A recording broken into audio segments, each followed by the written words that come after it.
Bristol Community College, Mathematics with Dan Avedikian, Math 011, Arithmetic, Section 3.6, Problem 8.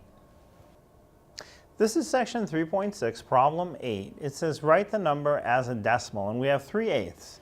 So with any of these, if you do have a calculator, just enter the numerator first, then the denominator. For this one, it would be 3 divided by 8 equals, and the calculator will immediately give you the result.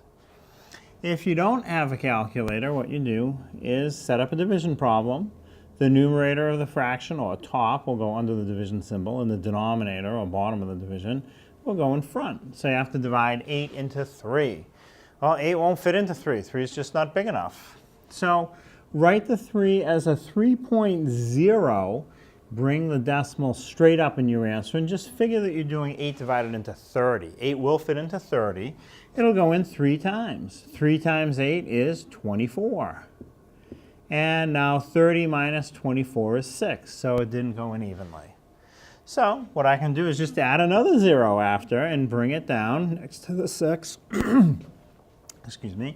And I have 60. So 8 divided into 60. That'll go. So let's see, 8 times 7 is 56. So I'll put it in 7 times. 7 times 8, I have 56. It still didn't go in evenly. 60 minus 56 is 4. So keep going. I can keep adding as many zeros as I want. I'll add another 0. So it's 3.000 now. So bring that last 0 down next to the 4. It becomes a 40. And now 8 will divide into 40 evenly. It goes in 5 times. So I put in a 5.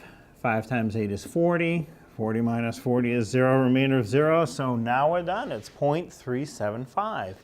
And some people like to put a 0 in front of the decimal. That's okay. 0.375. More often than not, I just leave it 0.375. It's the same thing.